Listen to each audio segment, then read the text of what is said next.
Hey, you had to replace Sebastian Cossa somehow, right? I like this signing a lot. For Detroit and Steve Yzerman, it's Daniil Tarasov to the Red Wings, a 1-year, $2 million AAV deal. And I'm gonna be real, part of the reason I like this acquisition for Detroit is because I, personally, was helped out a lot by Daniil Tarasov this year. This guy was my waiver wire streaming pickup multiple times throughout the course of this season's fantasy hockey campaign. He helped me win my pool with my buds, and it wasn't really close. Just kidding. The finals was kind of close. Not really. Either way, Daniil Tarasov was a stud this season for the Florida Panthers, posting up an .895 save percentage in 33 games played. Now, that does not sound all too impressive, but it was a huge upgrade over what Sergei Bobrovsky was able to do. Bobrovsky had an .877, Tarasov had an .895. The Panthers were not good this season. They missed out on Barkov and Tkachuk for the first half of the year. Daniil Tarasov had a better season than a guy that just got $7 million a year from the Toronto Maple Leafs and Bobrovsky. Let that sink in for just a little bit.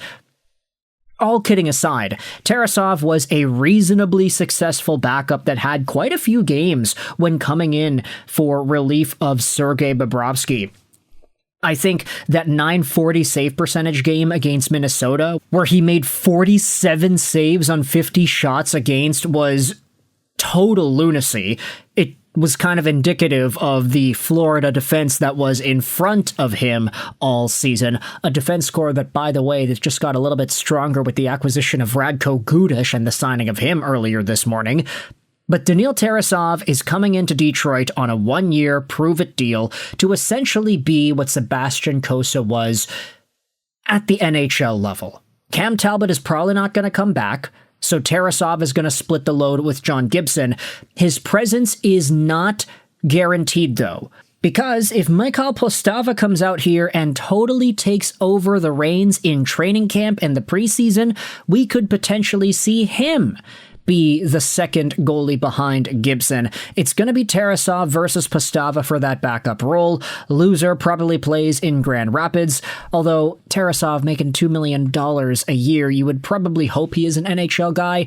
Maybe the Red Wings decide to go with 3 goalies if Postava is that good. Who really knows? There are options in Detroit, but essentially, there was a little bit of discomfort, it felt, not having that backup guy in the system definitively. So for Postava, there's a little bit of breathing room for him and some more internal competition before he is a full-fledged NHL backup. Daniil Tarasov has proven he can play in that backup spot. Let me know your thoughts in the comments section below. How do you feel about him coming over to the Red Wings? It is a 1-year, $2 million deal. I hope you enjoyed this video. And bye.